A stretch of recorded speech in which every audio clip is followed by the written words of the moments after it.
Good morning everyone, कैसे हो आप लोग। देखो किसी रीज़न की वजह से अभी मैं वहाँ पे नहीं हूँ, ठीक है ना। पर मैं अब वहाँ पे जल्दी अवेलेबल रहूँगा। आप लोग के जो भी डाउट्स है 2-3 दिन 4 दिन के लिए प्लीज़ मुझे व्हाट्सअप पे भेज दिया करो, या कोई भी क्वेश्चन वगैरह होते हैं तो आप लोग मुझसे बाय कॉल मुझसे पूछ सकते हो, ताकि मैं आप लोगों के जो भी डाउट्स हैं उनको क्लियर कर दूँ, ठीक है ना। अब देखो बच्चों, अपन बात करते हैं, चर्चा करते हैं अपन अपने लास्ट लेक्चर से अभी के अंदर। लास्ट लेक्चर के अंदर मैंने बताया था कि सेंट्रीपिटल फोर्स और टेंजेंशियल एक्सेलरेशन के बारे में बताया था। सेंट्रीपिटल एक्सेलरेशन और टेंजेंशियल एक्सेलरेशन के बारे में बताया था। मैंने बताया था कि टेंजेंशियल एक्सेलरेशन ही डिसाइड करता है कि टाइप ऑफ सर्कुलर मोशन कैसा है। अगर यूनिफॉर्म होगा तो इसका मतलब जो टेंजेंशियल एक्सेलरेशन है उसकी वैल्यू 0 होगी, यानी एंगुलर एक्सेलरेशन वहाँ पे 0 रहने वाला है, ठीक है। और मैंने आपको हमेशा एक चीज़ बताई है कि टेंजेंशियल एक्सेलरेशन जो होता है वो हमेशा चेंज इन वेलोसिटी के लिए ही रेस्पॉन्सिबल होगा। जो उसकी चेंज इन वेलोसिटी आ रही है वो, पर सर्कुलर मोशन के लिए जो नेसेसरी कंडीशन होगी वो कौन सी होगी? सेंट्रीपिटल एक्सेलरेशन, ठीक है। अब बात करते हैं बच्चों, मैंने आप लोगों को उसके बारे में लास्ट लेक्चर के अंदर ये बताया था कि 2 एक्सेलरेशन कंपलसरी होते हैं। एक एक्सेलरेशन जो निकल के आता है वो सेंट्रीपिटल होता है। वो अपन ने बाय द इक्वेशन प्रूव किया था कि जो वैल्यू निकल के आती है सेंट्रीपिटल एक्सेलरेशन की वो ओमेगा स्क्वायर आर आती है, या फिर वी स्क्वायर बाय आर आती है, ठीक है। अब देखो पहले तो ये चीज़ अपन समझते हैं सेंट्रीपिटल एक्सेलरेशन के बारे में। सेंट्रीपिटल एक्सेलरेशन से पहले मैं आप लोगों को बताता हूँ बच्चों, बात करते हैं पहले एंगुलर वेलोसिटी के बारे में, फिर मैं सेंट्रीपिटल वाली चीज़ आपको बताऊँगा। तो पहले अपन बात करते हैं एंगुलर वेलोसिटी। हमने देखा कि ओमेगा का जो फॉर्मूला होता है वो v/r होता है ना। ये चीज़ बोला आपने कि यहाँ पे जो अपन ने वैल्यू देखी थी कि v = omega cross r vector, ये चीज़ अपन ने देखी थी। पर एक चीज़ इसको थोड़ा और करेक्ट करना पड़ेगा बच्चों। अच्छे से करेक्ट करने के लिए क्या है, जैसे कभी कभी अगर मुझे पूछा जाए कि एंगुलर वेलोसिटी तो एंगुलर वेलोसिटी के लिए अपन क्या ध्यान में रखेंगे कि ओमेगा = v/r। ज़्यादातर किताबों में या कहीं पे भी यही फॉर्मूला लिखा होता है, जो कि 100% सही नहीं है। 100% सही नहीं है। क्यों नहीं है? क्योंकि ये वाली चीज में अपने को क्या ध्यान में रखना है? ओनली परपेंडिकुलर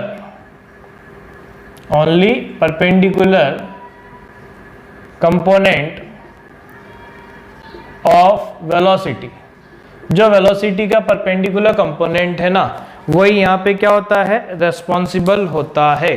तो ये अपने को ध्यान में रखना है। मैं थोड़ा और बड़ा लिख दूं ताकि आप लोगों की ये चीज़ें क्लियर हो जाए, विजिबिलिटी आप लोगों की सही रहे। क्या चीज़ बोली मैंने कि ओमेगा जो होता है, ओमेगा के अंदर यहाँ v/r लिखने के लिए यहाँ क्या लिखेंगे? Only perpendicular component of velocity. ये ध्यान मत रखना बच्चों कि यहाँ पे v/r होता है। v परपेंडिकुलर अपॉन r लिखना ज़्यादा सही है। जैसे मैं आपको एक सीधा सा क्वेश्चन की फॉर्म में क्लियर करूँ, ये चीज़ अगर मान लो आपसे बोल दी जाए कि थीटा = 37 डिग्री पे, या थीटा इस एंगल पे एक पार्टिकल है रोटेट हो रहा है, मतलब इस सी पॉइंट के अबाउट घूमना स्टार्ट हो रहा है ऐसे, और ये आपको दे रखी है radius.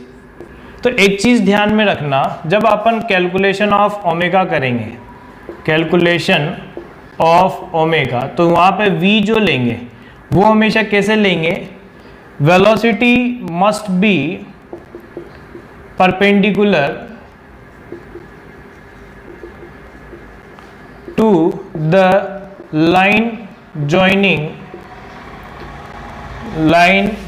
joining particle and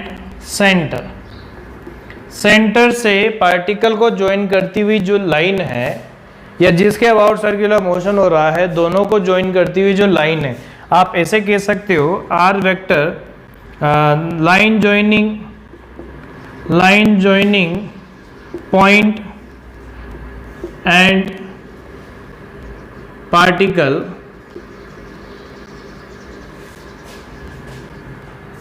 point कौन सा? About which circular motion is there. आपको ये चीज ध्यान में रखनी, पॉइंट कौन सा वाला होना चाहिए, वो वाला पॉइंट होना चाहिए जो सर्कुलर, जिसके अबाउट क्या हो रही हो, सर्कुलर मोशन हो रही हो। ठीक है। अब एक चीज अगर मैं यहाँ पे कहूँ, जब मैं इसको अगर लिखूंगा तो देखो यहाँ पे मुझे दिख रहा है कि ये वी है, ये थीटा एंगल है, और यहाँ पे सेंटर है, ये आर है। ठीक है। तो यहाँ पे ये सी सेंटर हो गया, तो ये हो गया हमारे पास वी कॉस थीटा, और ये हमारे क्या हो चुका है, वी साइन थीटा। तो ओमेगा की जगह अगर अपन बात करेंगे तो कितना आ जाएगा, V sine theta divided by R. ये ध्यान में रखना, the component which is along the line joining centre and the particle is not responsible for the circular motion. ये चीज भी लिख सकते हैं, the component along the line joining the particle and center is not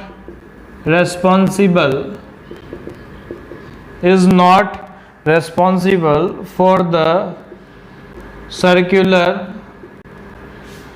motion। क्या चीज है कि सर्कुलर मोशन के लिए जो पॉइंट और सेंटर को जोड़ने वाली जो लाइन है, उसके अलोंग जो वेलोसिटी का कंपोनेंट है वो कभी भी रेस्पॉन्सिबल नहीं होगा। इसका मतलब v cos theta not in circular part. Circular part के अंदर v cos थीटा का कोई रोल नहीं है, ये अपने को ध्यान में रखना है। ठीक है। और चीज़ें समझते हैं। देखो मैं मान लो इसी से आपको एक और चीज समझाता हूँ, रिलेटिव एंगुलर वेलोसिटी। क्या चीज, रिलेटिव एंगुलर वेलोसिटी। जैसे मैं आपको एक और चीज समझाऊं, रिलेटिव एंगुलर वेलोसिटी के अंदर क्या है, जैसे मान लो कि ये एक पार्टिकल है, ये θ1 एंगल से जा रहा है, वेलोसिटी v1 है, और ये जा रहा है v2 वेलोसिटी से कितने, θ2 एंगल से। दोनों के बीच की जो सेपरेशन है वो कितनी है, d। ये a हो गया और ये कितना हो गया, b हो गया। अब आपसे पूछा जाए कि find out relative angular velocity कितना, omega a minus omega b, omega A B जिसे आप कह सकते हो। क्या कह सकते हैं, ओमेगा ए बी। मतलब कहने का मतलब क्या हुआ बच्चों कि हमारे को b, अब ये जैसे ओमेगा ए बी लिखा ना आपने, तो ओमेगा ए बी का मतलब जो सेंटर बनेगा वो कौन बनेगा, b वाला पॉइंट। कैसे बनेगा देखो, जैसे मैं यहां पे कहूं, ठीक है, ये θ1 एंगल है, ये v1 हो गया, ठीक, ये हो गया θ2 और ये वेलोसिटी कितना, v2, ठीक है। और यहाँ पे जो सेपरेशन है वो कितनी है, d है। इनके बीच की सेपरेशन क्या है, d। अब ध्यान से समझो, यहाँ पे अगर मैं कहूँगा तो ये कितना है, v1 cos θ1 और ये v1 sin θ1, ऐसे ही क्या आ जाएगा, v2 cos θ2 और ये आ गया v2 sin θ2। ये a हो गया, ये b हो गया, ये a हो गया और b हो गया। अब अपन क्या चाहते हैं कि ओमेगा ए बी निकालना है। ओमेगा ए बी, इसका मतलब सेंटर कौन बना, सेंटर एट b। b को आपको सेंटर मानना है, मतलब b को आपको रोकते हुए चलना है। तो b को रोकोगे तो कैसे रोकोगे, देखो b को रोकने का मतलब ये हो गया कि इधर की तरफ आपने लगाया कितना, v2 cos θ2 और इधर क्या लगाया, v2 sin θ2 लगाया। तो यहां पे भी क्या आ जाएगा, इसको मैं थोड़ा साइड में लिख दूं, रोका तो यहां क्या लगाया, v2 sin θ2, centre at b, ठीक है। अब यहां पे भी लगाओगे तो क्या आ जाएगा, इधर लगेगा, इधर की तरफ लगेगा कितना, v2 sin θ2 और इधर की तरफ क्या लगने वाला है, इधर आ जाएगा v2 cos θ2, ये आ गया। अब ये तो रुक चुका है, इसकी नेट वेलोसिटी अगर अपन बात करें तो वी नेट क्या हो गया 0, और इसके लिए बात करें तो ये आ गया v1 cos θ1 plus v2 cos θ2। अब ध्यान से समझो, ऐसे आया है ये कि b रेस्ट पे है ये वाली velocity v1 cos θ1 plus v2 cos θ2, और यहाँ वाली वेलोसिटी जो है वो कितनी आ गई v1 sin θ1 plus v2 sin θ2 आ गया। तो मैंने ये चीज बोली है कि ओनली ये वाला जो कंपोनेंट है ना वेलोसिटी का, ये रेस्पॉन्सिबल है। मतलब आप जब ओमेगा ए बी लिखोगे ना बच्चों, तो यहाँ पे क्या लिखेंगे v परपेंडिकुलर अपॉन r, यानी जो दोनों की लाइन ज्वाइनिंग है उससे परपेंडिकुलर कंपोनेंट, यानी v1 sin θ1 plus v2 sin θ2 divided by d। v1 sin θ1 plus v2 sin θ2 divided upon d, ये क्या है रेस्पॉन्सिबल, या ये चीज कह सकते हो कि एंगुलर वेलोसिटी की जो वैल्यू निकल के आएगी वो ये वाली निकल के आएगी। ठीक है ना, बात समझ में आई। देखो मैं एक और क्वेश्चन से समझ में इस चीज को सारी चीज क्लियर करता हूं। मान लो कि ये है ना कि ये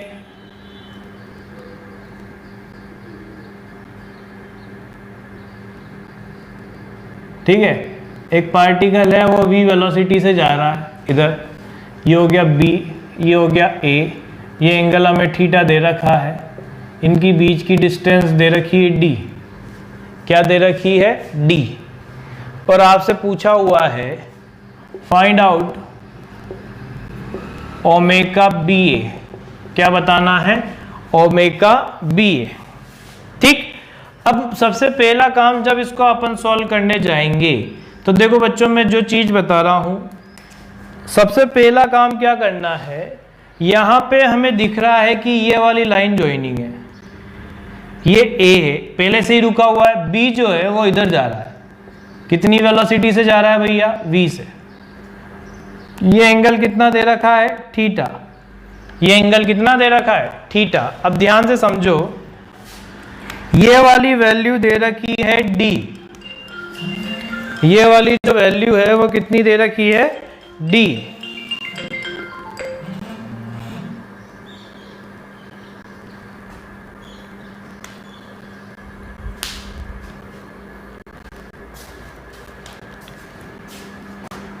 कितनी ये, ठीक है।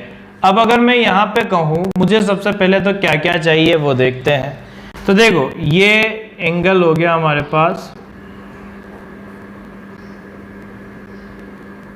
थीटा, तो ये और ये हमारा v cos थीटा, और ये क्या हो गया v sin theta. Line joining a और b जो है, a और b की जो लाइन ज्वाइनिंग है, अब सबसे पहले तो देखो ये निकालते हैं कि ए बी लेंथ कितनी है, ए बी लेंथ, तो ए बी लेंथ की वैल्यू कितनी आएगी। अगर मैं यहाँ पे अप्लाई करूँ, देखो ध्यान से, अगर आपने अप्लाई किया साइन थीटा, क्या अप्लाई किया साइन थीटा, तो साइन थीटा के अंदर ये देखो परपेंडिकुलर ये तो डी के इक्वल है, और हाइपोटेनियस क्या हो गया ए बी, तो मुझे ए बी तो निकालना है, ए बी की वैल्यू क्या आ गई डी अपॉन साइन थीटा, आई कि नहीं आई। ए बी की लेंथ के लिए क्या करा साइन थीटा अप्लाई किया, जिसमें परपेंडिकुलर ये है हाइपोटेनियस ये है। अब मुझे बताओ अगर अपन बात करें एंगुलर वेलोसिटी ओमेगा बी ए की, तो यहाँ क्या आएगा परपेंडिकुलर वेलोसिटी तो v साइन थीटा, क्योंकि यही रेस्पॉन्सिबल है, डिवाइडेड बाय ये d अपॉन साइन थीटा, तो आंसर हमारा क्या आ गया v साइन स्क्वायर थीटा बटे d, कितना आ जाएगा v साइन स्क्वायर थीटा बटे d। तो ये अपने को ध्यान में रखना है तरीका, जिस तरीके से अपने को ये वाले क्वेश्चंस को सॉल्व करना है एंगुलर वेलोसिटी वाले पार्ट। तो ये रिलेटिव एंगुलर वेलोसिटी का खेल है बच्चों, जो अपने को ध्यान से हमेशा से चीजें क्लियर रखनी है कि किस तरीके से सॉल्व करना है। पहले तो एंगुलर वेलोसिटी की जो चीज मैंने बताई कि हमेशा एंगुलर वेलोसिटी जो होगी निकालेंगे, उसके अंदर कौन सा कंपोनेंट लेंगे, perpendicular component of the velocity, जो भी वेलोसिटी का परपेंडिकुलर कंपोनेंट है वही हमेशा वहां पे यूज किया जाएगा। कौन सा यूज किया जाएगा, परपेंडिकुलर कंपोनेंट ऑफ वेलोसिटी। चलो देखो मैं और चीज़ें बताता हूँ बच्चों।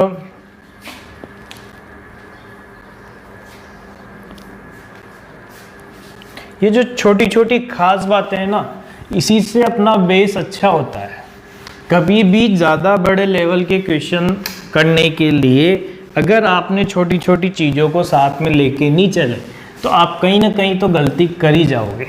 अब जैसे ये वाला था, मैं आपको डायरेक्ट भी कह सकता था कि याद कर लो भैया omega is equal to V by R, ज़्यादातर लोग यही सिखाते हैं, पर नहीं, हमेशा perpendicular component of the velocity is responsible.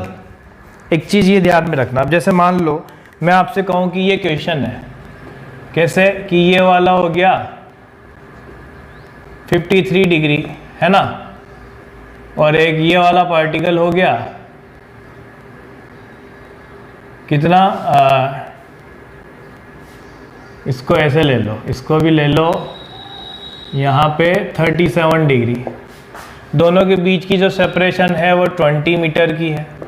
ये जा रहा है 50 मीटर पर सेकंड से, ये जा रहा है 100 मीटर पर सेकंड से, ठीक है। ये ए हो गया और ये बी हो गया। आज से पूछा हुआ है find out omega A B. क्या बोला हुआ है? Find out omega A B. तो हमारे को यहाँ पे ओमेगा ए बी निकालना है। अब जैसे जैसे मैंने स्टेप बताई ना बच्चों, वैसे वैसे करो। कैसे करना है? सॉल्व करने के लिए सबसे पहले ये हमने लाइन बना दी, ठीक है। कंपोनेंट करो, ये वाला कौन सा है 40 आएगा और ये वाला 30 आएगा। 50 cos 37 कितना होता है 50 इंटू 4/5, 50 sin 37 कितना होता है 50 इंटू 3/5। ऐसे अगर आप ये वाला करोगे तो कितना आ जाएगा, ये आएगा 60 और ये वाला कितना आ जाएगा, ये आएगा हमारे पास 80। जब आप कंपोनेंट करोगे साइन 100 cos 53 और 100 sin 53, तो ये आ चुका है, ठीक है। तो ये ए और ये बी। अब अपना काम क्या है कि बी को स्टॉप करना है। तो बी को स्टॉप करने के लिए क्या करें, यहाँ तो लगाओगे 30 और यहाँ पे लगाओगे 40। यहाँ पे अगर आप कहोगे तो यहाँ लगेगा 40 और यहाँ लगेगा 30। तो मुझे बताओ ओमेगा ए बी के बारे में अगर अपन बात करें तो यहाँ क्या आएगा 80 माइनस 30, केवल परपेंडिकुलर वेलोसिटी के कंपोनेंट ध्यान में रखने, डिवाइड बाय 20। क्या आंसर आया भैया 50/20 यानी 5/2 और लिख दो रेडियन पर सेकेंड। ये हमारा आंसर आ गया। बात समझ में आई? एक ही लाइन में अपन सारी चीजें निकाल सकते हैं अगर दिमाग में हमारे कंसेप्ट जो है वो क्लियर हो तो, ठीक है। जैसे मान लो अगर अपने को कभी एक और क्वेश्चन पूछा जाए, जैसे ये बोल दे कि ये एक पार्टिकल है ऐसे, ये और ये,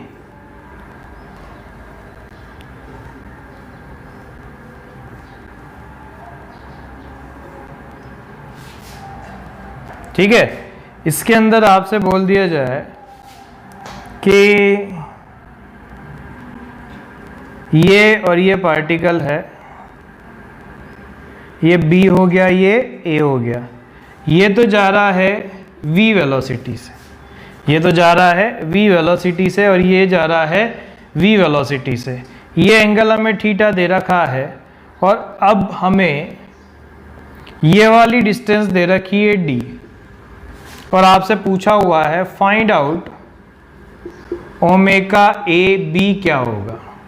क्या बोला हुआ है? ओमेगा ए बी यहाँ पे क्या होने वाला है। अब देखो ध्यान से चीज़ों को समझेंगे अपन और सॉल्व करेंगे कैसे। सबसे पहले तो ये हमारी लाइन ज्वाइनिंग है, लाइन ज्वाइनिंग में ये एंगल भी कितना होगा थीटा। अब पहला काम तो अपन सॉल्व करते हैं कितना कि आर ऑफ ए बी निकालना, दोनों की लाइन ज्वाइनिंग की जो डिस्टेंस है वो निकालो। तो कैसे करें, मान लो ये सी पॉइंट है तो वो कैसे निकाले, ट्राइंगल ए बी सी के अंदर अगर मैं अप्लाई करूं यहाँ पे cos थीटा, तो cos थीटा हमें दिख रहा है AC अपॉन ए बी है। तो यहाँ से ए बी की वैल्यू क्या आ गई AC अपॉन cos थीटा, यानी ये लिख सकते हो D अपॉन cos थीटा। क्या लिख सकते हैं? D अपॉन cos थीटा, ठीक है। अब मुझे एक चीज पता है कि यहाँ पे इसका जो कंपोनेंट है, देखो अगर आप b वाले के कंपोनेंट देखो तो b की वेलोसिटी ये एंगल थीटा है, क्या आ जाएगा, ये आएगा v cos थीटा और ये कितना आ गया v sin थीटा। एक क्या आ चुका है v cos थीटा और एक कितना आ गया v sin थीटा। आया कि नहीं आया, ये वाला तो v sin थीटा और ये वाला कितना हो गया v cos थीटा। तो अब देखो ध्यान से, अगर अपन यहां पे ये आप कह रहे हो कि ये वाला कंपोनेंट v sin थीटा और ये वाला, इसको थोड़ा नीचे बना दें ताकि आपकी विजिबिलिटी क्लियर रहे। तो यहाँ पे ये वाला कंपोनेंट तो v cos थीटा और ये वाला कंपोनेंट v sin थीटा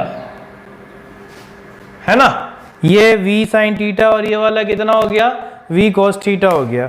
और ये हमारी वेलोसिटी की डायरेक्शन किसकी, v की। अब हम चाहते हैं कि ये b है वो रुक जाए, तो b रुकेगा तो बच्चों ऐसे ही तो रोकोगे, कैसे, ये आ जाएगा v sin थीटा और ये क्या आ जाएगा v cos थीटा। आया, तो यहाँ क्या आ जाएगा, यहाँ आएगा v cos थीटा और यहाँ क्या आ गया v sin थीटा। तो जब मैं ओमेगा ए बी निकालूंगा तो परपेंडिकुलर कंपोनेंट क्या केवल ये बचा, यानी v sin थीटा। अब डिस्टेंस कितनी आई थी, d अपॉन cos थीटा। तो आंसर क्या आ गया, omega A B is equal to v sin theta cos theta बटे d, v sin theta cos theta बटे d। ठीक है ना। तो ये तरीका है अपने को सॉल्व करने का कि इस तरीके से अपन यहाँ पे सॉल्व करेंगे और आंसर निकाल सकते हैं। ठीक है, अब बात करते हैं अपन सबसे सेकंड पॉइंट की, वो आता है सेंट्रीपिटल एक्सेलरेशन कैलकुलेशन। किसकी बात कर रहे हैं अपन, सेंट्रीपिटल एक्सेलरेशन कैलकुलेशन। अब देखो जैसे मैंने AC के बारे में बताया, AC होता है ओमेगा स्क्वायर आर या फिर अपन लिखते हैं v स्क्वायर बाय आर, पर ये 100% सही नहीं है। क्या लिखेंगे, only perpendicular component of velocity. क्या है, अब जैसे पहले देखो मैं एक एक चीज बताता हूं। फर्स्ट क्या चीज ध्यान में रखनी है, किसी भी पार्टिकल के लिए ये इक्वेशन अप्लाई करने के लिए क्या होना चाहिए, अगर हम चाहते हैं कि इसमें हर एक की क्या इंपॉर्टेंस है, तो फर्स्ट आर क्या होता है, line joining particle and centre about which circular motion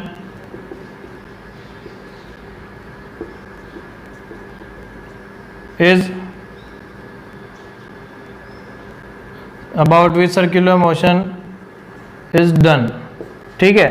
second यहाँ पे V क्या है, perpendicular component, perpendicular component of velocity to line joining particle and centre. Centre और पार्टिकल को लाइन जॉइनिंग जो होगी उससे परपेंडिकुलर डायरेक्शन जो होगी वेलोसिटी की, वही हमारे क्या हो गया, v परपेंडिकुलर की वैल्यू हो चुकी है। ठीक है। अब थर्ड पॉइंट की मैं बताऊं तो ये AC क्या होता है, AC जो होता है बच्चों, the component of acceleration, component of acceleration along the direction to line joining particle and center।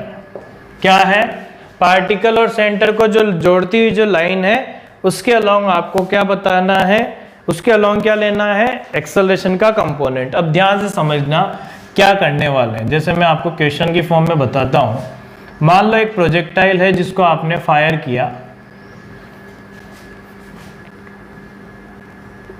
कितनी u वेलोसिटी से एट एन एंगल थीटा। और ये ऐसे चला गया। ठीक, ज़्यादातर बच्चों का ये होता है, जैसे ये ए पॉइंट हो गया और ये बी पॉइंट हो गया, अपन बी के बारे में ज़्यादा बाद में चर्चा करेंगे। ये जो होता है ना बच्चों, इसे अपन ये भी बोलते हैं R is also called as radius of curvature. ये क्या होता है? Radius of curvature. R जो होता है ना, ये भी क्या होता है? Radius of curvature. कैसे निकालते हैं देखो मैं बताता हूँ। पहले तो एक चीज ध्यान में रखना, जैसे कोई भी प्रोजेक्टाइल है उसको फायर किया तो उसका जो सेंटर बनेगा ना वो यहाँ नहीं बनता। कहाँ बनता है? वो बनता है जमीन से नीचे, क्योंकि प्रोजेक्टाइल मोशन है, पैराबोलिक पाथ है, तो सेंटर यहाँ कहीं बनेगा। ये हो गया हमारा सेंटर C। ठीक, अब जैसे मुझे पता है कि G इधर की तरफ लग रहा है। G किधर लग रहा है? डाउनवर्ड, क्योंकि अर्थ तो उसको डाउनवर्ड ही नीचे की तरफ ही लेके आ रही होगी। अब मुझे बताओ क्या ये वाला डायरेक्शन यही तो है सेंटर, और ये क्या हो गया? पार्टिकल। दोनों को जोड़ती हुई जो लाइन है वो यही हुई। अब मुझे एक चीज बताओ, ये थीटा तो ये कितना 90 माइनस थीटा, तो ये क्या थीटा हुआ कि नहीं हुआ? तो G का इधर की तरफ कंपोनेंट कितना हुआ? G cos theta. क्या आ गया? G cos theta. तो अगर मैं AC की बात करूं तो AC कितना हो चुका है? G cos theta. कैसे? Along AC direction. AC direction के अलोंग क्या है? G cos theta. ठीक, U की बात करूं तो U क्या है? Perpendicular to AC। AC जो डायरेक्शन है उससे क्या है? परपेंडिकुलर है।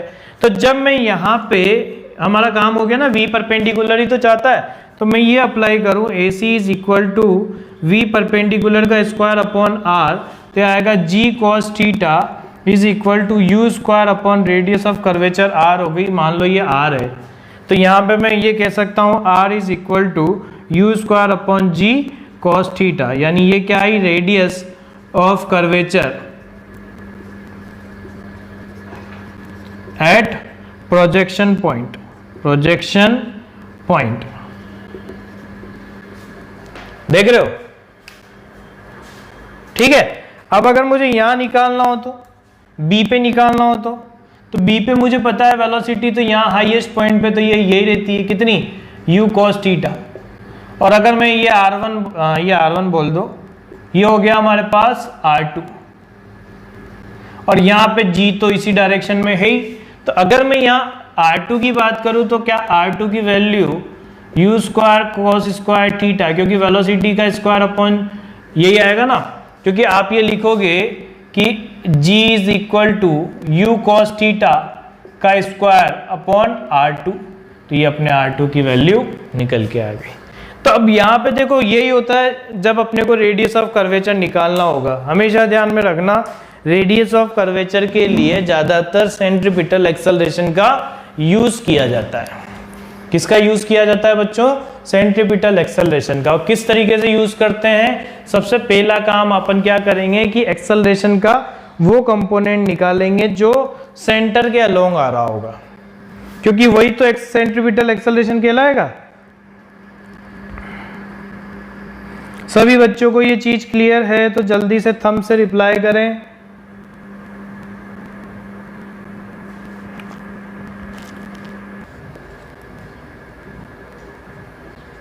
ये 37 डिग्री है, ठीक है, और ये आपको 10 मीटर पर सेकंड बोला हुआ है, और आपको बोला हुआ है कि एक एक्सेलरेशन 10 मीटर पर सेकंड स्क्वायर इधर की तरफ है। ठीक, आपसे पूछा हुआ है find out the radius of curvature. क्या बोला हुआ है? रेडियस ऑफ कर्वेचर की वैल्यू क्या होगी, है ना। तो यहाँ पे देखो सॉल्व करने के लिए क्या करेंगे कि ये हो गया अपने 10 मीटर पर सेकंड, ठीक, और ये हमारी डायरेक्शन। सेंटर जो बनेगा वो इस डायरेक्शन में होगा। मैंने बताया ना कि जब भी इस टाइप का क्वेश्चन आए तब हमेशा अपने को ध्यान में रखना है सेंटर जो होता है वो ग्राउंड पे नहीं बनता। तो यहाँ सेंटर बनने वाला है C इधर की तरफ, ये आया 37 डिग्री एंगल। ठीक, ये अपने को 10 मीटर पर सेकंड स्क्वायर दे रखा है। अब अपना काम क्या है, सबसे पहले तो सेंटर की डायरेक्शन में एक्सेलरेशन का कंपोनेंट निकालो। और कैसे निकालोगे, ये 37 है तो ये कितना हो गया 53, 90 डिग्री का होगा। तो क्या आ जाएगा यहाँ बताओ, ये आया हमारे पास 10 cos 53। क्या इस लाइन ज्वाइनिंग के पहले से ही परपेंडिकुलर डायरेक्शन में वेलोसिटी है? तो जब मैं यहाँ अप्लाई करूंगा क्या आएगा, AC is equal to V perpendicular का स्क्वायर अपॉन R। AC की वैल्यू 10 cos 53, परपेंडिकुलर वेलोसिटी 10 का स्क्वायर डिवाइड बाय R। तो R की वैल्यू आ गई 100 बटे 10 इंटू 3/5, तो ये आ गया 100 डिवाइड बाय 6, जिसे लिख सकते हो 50 बटे 3 मीटर। ये आंसर आ गया। अब आप देख रहे हो 37 डिग्री का कहीं से कहीं तक रोल दिया है। तो ऐसे कुछ क्वेश्चंस आते हैं बच्चों जिसके अंदर क्या होता है कि कहीं ना कहीं कंफ्यूजन हो रहा होता है कि ऐसे टाइप के क्वेश्चनों को कहाँ से और किस तरीके से सॉल्व करना चाहिए। तो वो मैंने आपको बताया, रेडियस ऑफ कर्वेचर का जो पार्ट होता है ना, वो सिंपल सा एक काम अपने को करना है हमेशा कि जब कभी भी हमें रेडियस ऑफ कर्वेचर की बात हो तो हमारे को सेंट्रीपिटल एक्सेलरेशन के बारे में ध्यान आना चाहिए कि यार सेंट्रीपिटल एक्सेलरेशन के अंदर सर ने बताया था कि एक्सेलरेशन का एक कंपोनेंट लो और फिर वहाँ पे उस तरीके से सॉल्व करो।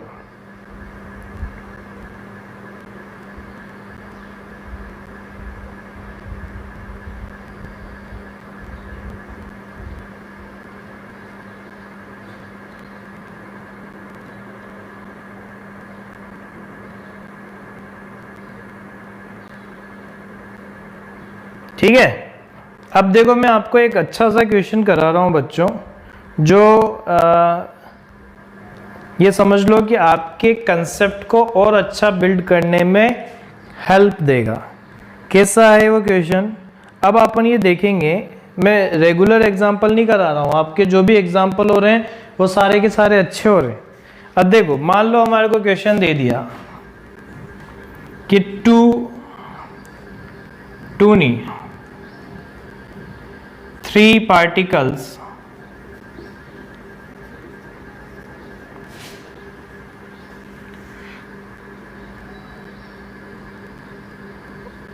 पहले तो 2 का ही कराता हूं मैं, नहीं तो आप 3 में तो कंफ्यूज हो जाओगे।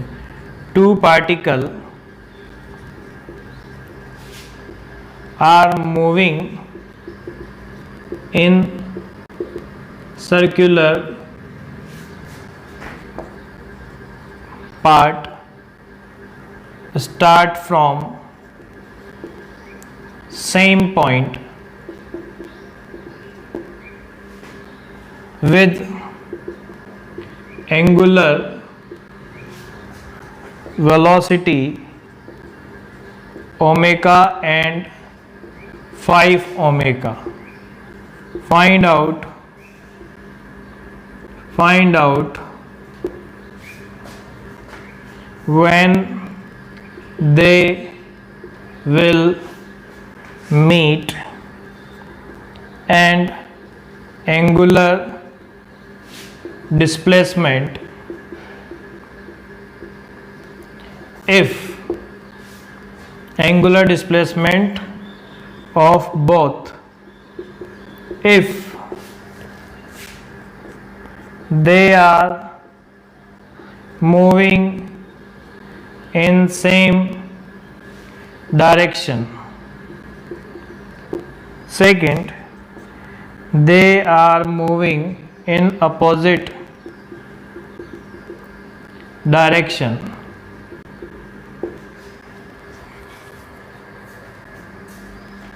ठीक है, फर्स्ट तो क्या बोला हुआ है कि यहाँ पे सेम डायरेक्शन में मूव करेंगे तो क्या होगा, और दूसरा बोला हुआ है अपोजिट डायरेक्शन में मूव करेंगे तो क्या होगा। अब ध्यान से समझना, जो मैं पार्ट आपको समझा रहा हूं उसी को सॉल्व करते हैं। ये हमारा सर्कुलर पार्ट है ना, जिसकी रेडियस कितनी हो गई r। ये जरूर लिख लेना, if the radius of circular part is r, radius जो सर्कुलर पार्ट की वो कितनी है, r है। अब देखो समझना, पहला केस मैं आपको समझा रहा हूं, they are moving in same direction. तो क्या होगा, जैसे फर्स्ट केस है, फर्स्ट केस के अंदर एक तो जा रहा है ऐसे सेम डायरेक्शन में, कितने से, ओमेगा से, और एक दूसरा वाला जो है वो जा रहा है कितने से, 5 ओमेगा से। एक ही जगह से स्टार्ट हुए ना, तो ये आ गया 5 ओमेगा। दोनों सेम जगह से स्टार्ट होते हैं और एक ओमेगा से जाता है और एक किससे, 5 ओमेगा से। अब मुझे एक चीज बताओ, देखो मैं आपको एक चीज बताता हूं, ध्यान से समझना।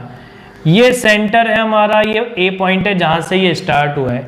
अगर मैं कहूं कि ये ए नहीं, ये पी पॉइंट बोल दो, ये तो ए की वेलोसिटी हो गई, ये बी की वेलोसिटी हो गई ना। अगर मैं कहूं direction of both is same, अब देखो अगर एंटी क्लॉकवाइज जा रहे हो तो ओमेगा ए बी आपका क्या लिखोगे, ओमेगा के आउटसाइड, और ओमेगा बी भी जो लिखोगे वो क्या लिखोगे, 5 ओमेगा के।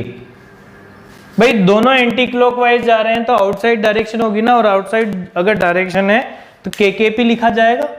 अब मुझे एक चीज बताओ, अगर हम चाहते हैं कि इस क्वेश्चन को इजी बनाएं, क्या करें, इस क्वेश्चन को इजी बनाएं तो क्या करें, to calculate if A will stop, A will stop. अगर हमने ए को रोक दिया है तो ए को रोकेंगे तो क्या हो जाएगा, नेट एंगुलर वेलोसिटी क्या जाएगा, 5 ओमेगा माइनस ओमेगा यानी 4 ओमेगा। यही हुआ ना भाई, दोनों सेम डायरेक्शन में के में हैं। अगर यहाँ पे अपोजिट डायरेक्शन होती तो ऐड होने के चांसेस भी होते, पर ए की कम, मैंने ए को क्यों रोका, देखो बेटा ए की वेलोसिटी जो है ना वो कम है, एंगुलर वेलोसिटी, तो ए को रोकने में फायदा है। तो मैंने ए को रोक दिया, ए को रोक दिया तो नेट वेलोसिटी जो बी की आई वो कितनी आ गई, 4 ओमेगा। अब मुझे बताओ बी के पास बाउंडेशन क्या है, ए तो यहाँ रुका हुआ है, बी के पास बाउंडेशन क्या है कि इसको घूम के यहीं आना पड़ेगा, घूम के यही आना पड़ेगा। तो मुझे एक चीज पता है क्या, कि omega is equal to 2 pi f होता है। मैं ये लिख सकता हूं 2 पाई बाय कैपिटल टी। क्या लिख सकता हूं, 2 पाई बाय कैपिटल टी, यही चीज तो होगी।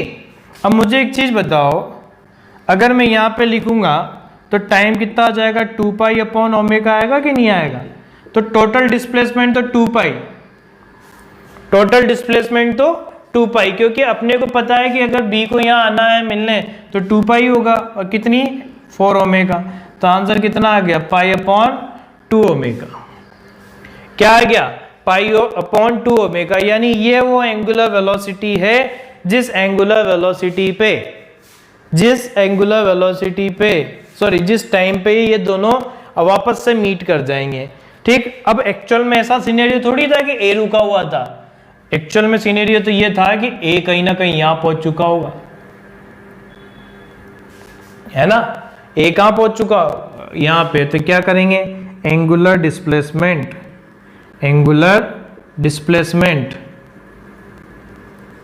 ऑफ ए कैसे, theta is equal to omega into T करेंगे ना, यही तो होगा। तो कितना आ जाएगा, अरे भाई ये थीटा है, ये ओमेगा टी है ना, ओमेगा की वैल्यू तो उसकी ओमेगा, टाइम की वैल्यू पाई अपॉन 2 ओमेगा। तो ये इससे कैंसिल, कितना आ गया, पाई बाई 2। मतलब जब ए का एंगुलर डिस्प्लेसमेंट कितना हो चुका होगा, पाई बाई 2। और अगर बी की बात करें तो क्या करोगे, थीटा इज इक्वल टू उसकी एंगुलर वेलोसिटी कितनी है, 5 omega into pi by 2 omega. तो ये इससे कैंसिल, कितना आ गया, 5 पाई बाई 2। और ऑब्वियस सी बात है आना भी चाहिए था। तो अगर जब A pi by 2 angular displacement travel कर चुका होगा और B 5 pi by 2 angular displacement travel कर चुका होगा, तब जाके ये दोनों आपस में एक दूसरे से मीट कर जाएंगे।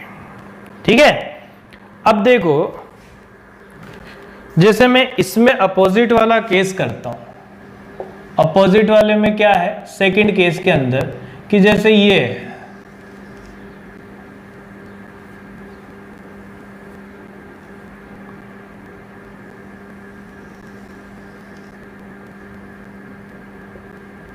ये, अब मान लेते हैं कि ए इधर की तरफ जा रहा है, ओमेगा और b इधर जा रहा है 5 ओमेगा से। a किधर जा रहा है ऊपर की तरफ और b किधर जा रहा है नीचे की तरफ। ठीक है, ये p पॉइंट है, ये c है, ये a हो गया और ये b हो गया। अब अगर मैं कहूं तो ओमेगा a तो लिखोगे एंटी क्लॉकवाइज है तो ओमेगा k कैप, और ओमेगा b लिखोगे तो 5 ओमेगा माइनस k कैप लिखोगे कि नहीं लिखोगे? इनसाइड डायरेक्शन लोगे तो -5 ओमेगा, क्योंकि क्लॉकवाइज आने वाली है। तो जब मैं यहाँ अब a को रोकूंगा तो क्या आ जाएगा? a को रोकते ही ओमेगा b a की वैल्यू आ जाएगी, अपोजिट डायरेक्शन है तो ऐड होंगे ना, तो 6 ओमेगा माइनस k के। भाई omega b minus omega a करोगे तो यही आएगा ना। अब देखो टाइम की बात करें तो क्या आ जाएगा? टाइम आएगा theta is equal to omega T से, तो ये आएगा 2 pi is equal to 6 omega into T, तो टी की जगह आ गया पाई अपॉन 3 ओमेगा। ये हमारा टाइम आ चुका है। अब अगर मैं कहूं एंगुलर डिस्प्लेसमेंट ऑफ ए का एंगुलर डिस्प्लेसमेंट कैसे निकालोगे? Theta A is equal to omega into T, यानी omega into pi upon 3 omega, यानी आ गया पाई बाय 3। और अगर b की बात करें तो क्या आ जाएगा? Theta b is equal to 5 omega into, पर ये एंटी क्लॉकवाइज आएगा बच्चों, और ये क्या लिखोगे? पाई अपॉन 3 ओमेगा, तो ये आ गया 5 पाई बाय 3। ये क्या आ जाएगा? क्लॉकवाइज। या यूं कह सकते हो ये नेगेटिव एंगल है तो ये क्या हो जाएगा? Positive angle. मतलब मीटिंग जो हो रही होगी ना वो कहीं ना कहीं यहाँ हो रही होगी, ऐसे कि ये था यहाँ आ गया, ये तो इधर घूम के आया पाई बाय 3 और ये इधर घूम के आया 5 पाई बाय 3। ये a इधर की तरफ और ये b इधर की तरफ। ठीक है, चलो जल्दी से ये एग्जाम्पल समझ में आया हो तो रिप्लाई कर दो, फिर अपन दूसरे अच्छे एग्जाम्पल की तरफ जाते हैं।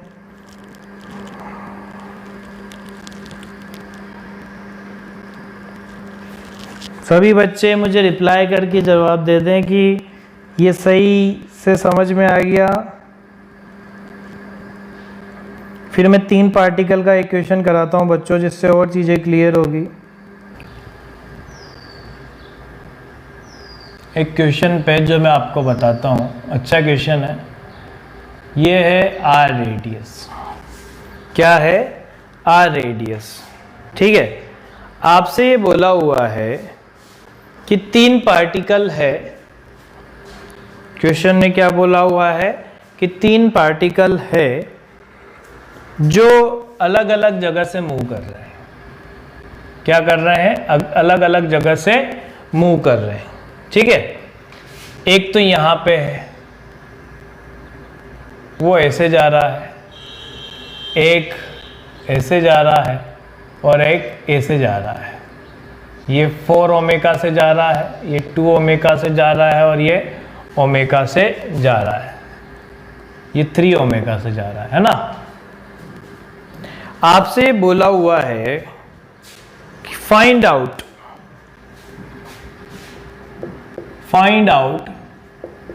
The number of oscillations when all 3 will meet। क्या होगा कि तीनों एक साथ जब मीट करेंगे तो नंबर ऑफ ऑसिलेशंस क्या हो रहे होंगे वो आपको बताना है। ठीक है, अब देखो इसमें क्या है, इस टाइप के क्वेश्चन में जैसे ये A हो गया, ये B हो गया, ये C हो गया, अच्छा क्वेश्चन इसलिए है क्योंकि 2 को तो मीट कराना इजी है, पर 3 के मीट कराने में क्या दिक्कत आएगी? दिक्कत ये आएगी क्या पता 2 मीट कर रहे हो, तीसरा कहीं और घूम रहा हो, फिर अगर सेकंड और थर्ड मीट कर रहे हो तो पहला कहीं और घूम रहा हो, या फर्स्ट और 3 मीट कर रहे हो सेकंड वाला कहीं और घूम रहा हो, तो फिर क्या करेंगे? तो इसमें एक काम किया करो, देखो सारे के सारे एक ही डायरेक्शन में जा रहे हैं, सारे के सारे एक ही डायरेक्शन में जा रहे हैं, तो मैंने क्या करा, एक चीज समझना, अगर मैं कहूँ ये A है और ये वाला हमारे लिए B है और ये वाला हमारे लिए C है ना, तो ये हो गया हमारे पास 3 ओमेगा, ये हो गया हमारे पास 2 ओमेगा, और ये हमारे पास ओमेगा था। मैंने क्या करा, हमने ये कर दिया कि ए को रोक दिया, ए को रोक दिया तो यहाँ पे लगा दिया। ये समझने के लिए बता रहा हूँ। तो यहाँ क्या लग गया ओमेगा, और यहाँ पे भी क्या लग गया ओमेगा। तो अगर मैं कहूँ इफ ए इज स्टॉप, अगर ए को स्टॉप कर दिया तो ओमेगा बी ए कितना हो जाएगा 2 ओमेगा माइनस ओमेगा यानी ओमेगा, और ओमेगा सी ए क्या आ जाएगा 3 ओमेगा माइनस ओमेगा यानी 2 ओमेगा आ गया। यानी जो ए रुका तब बी की वेलोसिटी थी ओमेगा और सी की वेलोसिटी थी 2 ओमेगा। अब मुझे बताओ, अगर मैं आपसे कहूं time to reach at A by B, कैसे लगाओगे? अगर बी को ए तक पहुंचना है तो कितना एंगुलर डिस्प्लेसमेंट कवर करना है बताओ? 90 डिग्री दिख रहा है, तो एंगल कितना हो गया π/2। भाई टाइम निकालना है ना, वो वाला फॉर्मूला लगाएंगे। देखो theta is equal to omega T, तो टी मुझे निकालना है, तो टी के लिए क्या लिखोगे? थीटा तो हो गया π/2 अपॉन ओमेगा कितना हो गया? ओमेगा तो ओमेगा ही है। आंसर कितना आ गया हमारे पास? π/2 ओमेगा। कितना आ गया? π/2 ओमेगा। ठीक है, ये तो फर्स्ट टाइम है, फर्स्ट टाइम पहली बार जब मीट करेगा ए पे तो ये होगा। अच्छा सेकंड टाइम पे क्या होगा? जब ये घूम के आएगा दूसरा टाइम क्या होगा? अब यहां से घुमा दो, कितना एंगल आना है? 2 पाई और ऐड कर दो, तो 2 pi plus π/2 upon omega. Answer कितना आ गया? ये 5 पाई अपॉन 2 ओमेगा। ये सेकंड टाइम मीट करेगा। ठीक है, अभी मैं आपको चीजें बताऊंगा ऐसा मैं क्यों कर रहा हूं। थर्ड टाइम में करूंगा तो क्या होगा? ये एक बार यूं काटा, फिर उसके बाद दूसरी बार और काटेगा तो क्या आ जाएगा? 4 पाई प्लस π/2 अपॉन ओमेगा, यानी कितना आ गया? 9 ओमेगा अपॉन 2 पाई। ये आ गया थर्ड टाइम। तो अब अपने को सीक्वेंस पता लग गया कि अपन चाहे तो ऊपर केवल 4 ऐड कर करके काम चला सकते हैं। अब देखो ऐसे ही अगर मैं कहूं time to reach at A by C, C के लिए क्या होगा? तो वापस से वही theta is equal to omega into T करोगे तो देखो क्या आएगा? टी इज इक्वल टू, उसको तो पाई जाना है। यहां से देखो इसके लिए एंगल कितना है? Pi divide by angular velocity कितनी है? 2 ओमेगा। कितना आ गया? π/2 ओमेगा। देखो मैच कर रहा है क्या? फर्स्ट टाइम में कर रहा है, पहला टाइम इसका और उसका क्या कर रहा था? मैच। अब आप सोच रहे होंगे कि सर आपने जबरदस्ती इतने क्यों किए? करना जरूरी था बच्चों। रीजन उसके पीछे मैं आपको बताता हूं। मान लो ये दोनों टाइम मैच नहीं करते, या ऐसा हो रहा होता कि बीच वाले की एंगुलर वेलोसिटी ज़्यादा होती है, थर्ड वाले की एंगुलर वेलोसिटी कम होती, तो बीच वाला तो खट खट यूं घूम रहा होता। तो क्या होता कि ऐसा होता है उस टाइप के केसेस में कि अगर फर्स्ट टाइम मैच नहीं करते हैं ना, तो फिर आपको ऐसे सेकंड थर्ड ऐसे आपको क्या करने पड़ेंगे? ये देखने पड़ेंगे कि कौन सा वाला जो टाइम है वो मैच कर रहा होगा। तो आप देखोगे कोई एक आधा मल्टीपल कहीं ना कहीं मैच कर जाएगा। यहाँ तो अभी क्या हुआ क्वेश्चन के अंदर? फर्स्ट टाइम ही मैच कर गए, तो मेरे को कुछ सोचने की जरूरत ही नहीं है। एंगुलर डिस्प्लेसमेंट तो क्या होगा? एंगुलर डिस्प्लेसमेंट ऑफ बी तो क्या आ जाएगा? π/2, और सी के लिए क्या लिख दोगे? पाई। कोई दिक्कत ही नहीं है कि सी को केवल पाई कवर करके जाना है, इसको π/2। ये तो तीनों एक साथ मीट कर जाएंगे पहले टाइम में। पर अगर ऐसा होता ना बच्चों कि फर्स्ट टाइम में मीट नहीं कर रहे होते, तो आपको एटलीस्ट 2-3 टाइम निकाल के देखना होता उसके भी, और फिर उसके देखते क्या उसके मल्टीपल इसके अंदर बैठ पा रहे हैं या इसके मल्टीपल उसके अंदर बैठ पा रहे हैं, तो वो वाला टाइम होता। तब आपको चीज़ें समझ में आ जाती और फिर आपको चीज़ क्लियर होती कि अच्छा ये हमने इसलिए निकाला है। और आप चाहो तो ये चीज़ करके भी देख लेना, होमवर्क के लिए ये क्वेश्चन करके देखना कि ये एंगुलर डिस्प्लेसमेंट हो गया, ये तो ले लेते हैं ओमेगा, ये हो गया 6 ओमेगा, नहीं ये 5 ओमेगा, और ये हो गया हमारे 3 ओमेगा। अब आप इसको करके देखना, कहीं ना कहीं देखना इसमें मल्टीपल वाला आंसर आ ही रहा होगा। फिर आपको क्या करना पड़ेगा? चेक करना पड़ेगा। तो आपको वही निकालना है, find the time when all will meet. ठीक है ना, आपको वो टाइम बताना है जिसके अंदर सारे के सारे आपस में एक दूसरे से मीट कर रहे होंगे। ठीक, तो ये वाला क्वेश्चन आपको करना है। और उसी से अब देखो, आप सोच रहे होंगे कि सर आपने तो नंबर ऑफ ऑसिलेशन पूछा है, तो नंबर ऑफ ऑसिलेशन क्या होता है, इसके अंदर आप क्या लिखोगे भाई? नंबर ऑफ ऑसिलेशन का जो फॉर्मूला होता है, नंबर ऑफ ऑसिलेशंस में कुछ नहीं करना, n is equal to theta upon 2 pi. Theta कितना था, फर्स्ट बी का कितना आया, π/2, और 2 पाई क्या आ गया, 1/4 ऑसिलेशन। सेकेंड वाले के लिए क्या लिखोगे, पाई अपॉन 2 पाई, तो आंसर कितना आ गया, हाफ ऑसिलेशन। तो इस तरीके से आप इजीली निकाल सकते हो। समझ में आ गया? अब देखो एक और क्वेश्चन आप लोगों को कराता हूँ, फिर कल अपन नेक्स्ट लेक्चर के अंदर काइनेमेटिक्स की चर्चा करेंगे। मान लो आपसे बोला जाए ए particle moving in circular path of radius r with velocity v is equal to krt. Find out the net acceleration of particle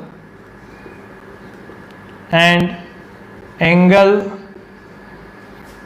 of net acceleration from line joining center। एक क्वेश्चन के अंदर आपसे बोला हुआ है कि एक पार्टिकल है जो सर्कुलर पाथ के अंदर मूव कर रहा है, जिसकी रेडियस कितनी है, ये है ये r, और वेलोसिटी कितनी दे रखी, v इज इक्वल टू के आर टी। आपसे बोला हुआ है नेट एक्सेलरेशन बताना है। पहले तो एक चीज़ समझ लेना बच्चों, अच्छे से ये चीज़ क्लियर कर लेना कि जब अपने को नेट एक्सेलरेशन की बात कर रहे हैं या किसी भी चीज़ के लिए अपने से पूछा जा रहा है, तो वहाँ ए सी और ए टी दोनों का अपना अपना एक सिग्निफिकेंस होता है। ठीक है, अब जैसे यहाँ पे velocity time dependent, velocity time dependent, और AT हमेशा ध्यान में रखना टेंजेंशियल dv अपॉन dt से ही निकलेगा। क्या जाएगा, ये KR आएगा कि नहीं आएगा? ठीक है, कितना आ गया ये आ गया AT is equal to dv/dt, और इसका t के रेस्पेक्ट में डिफरेंशिएशन करेंगे तो ये आ गया। अच्छा, AC कैसे निकालेंगे, v square upon r, KRT का स्क्वायर अपॉन r, क्या आ गया, k square t square r, ये AC आ गया। और अपन कैसे निकालेंगे अब, A net is equal to under root of, दोनों का स्क्वायर करके ऐड कर दो, तो K square R T square का whole square plus K R का स्क्वायर। देखो क्या आया, के की पावर 4, टी की पावर 4, आर स्क्वायर प्लस के स्क्वायर आर स्क्वायर का अंडर रूट। देखो यहाँ पे क्या करेंगे, अगर के स्क्वायर आर स्क्वायर कॉमन लेंगे तो अंडर रूट के बाहर आते ही ये, यहाँ क्या बना, के स्क्वायर टी की पावर 4 प्लस 1, ये हमारा आंसर आ चुका है ए नेट का। ठीक है, अब एक्सेलरेशन का अगर आप निकालोगे तो वो मैंने बताया था टेन थीटा एंगल निकालना होगा, तो क्या आ जाएगा, A T upon A C. A T कितना है, के आर, ए सी कितना है, ए सी की वैल्यू आई के स्क्वायर टी स्क्वायर आर, ये आर से आर कैंसिल, एक के से ये आ गया 1 अपॉन के टी स्क्वायर। तो यहाँ से थीटा की वैल्यू निकाल लो। ठीक है, तो ये था आज का लेक्चर जो बच्चों कंसेप्चुअल एग्जांपल्स पे बेस्ड था। आज का लेक्चर इम्पोर्टेंट भी है, काफ़ी इम्पोर्टेंट है, जो आप लोग के अब आने वाले जो चीज़ें हैं उनमें बहुत क्लैरिटी लेके आएगा। ठीक है, चलो अब अपन नेक्स्ट लेक्चर के अंदर पढ़ेंगे। सभी बच्चे प्लीज़ मुझे वर्क पावर एनर्जी का होमवर्क भेज दो, अदरवाइज फिर आप लोगों का होमवर्क का डिस्कशन पेंडिंग हो जाएगा। मैं बार बार आप लोगों से कह रहा हूँ, आज इवनिंग तक, टुडे इवनिंग आप सभी बच्चों का, जो भी बच्चे लेक्चर देख रहे हैं, अदरवाइज फिर मैं होमवर्क का वीडियो जो है वो ना तो किसी से डिस्कस करूँगा ना कुछ। वर्क पावर एनर्जी का JEE Main objective, JEE advance objective, और ऐसे ही आप लोगों को एक्सरसाइज 1 और 4 जो नीट वाले स्टूडेंट हैं उनके डाउट आज आ जाने चाहिए किसी भी हालत के अंदर, ठीक है ना। चाहे कुछ भी हो रहा हो, आपको ज़्यादा पढ़ना पड़े फिजिक्स आज के दिन पर पढ़ो, पर आज इवनिंग तक आप लोगों को होमवर्क भेजना है।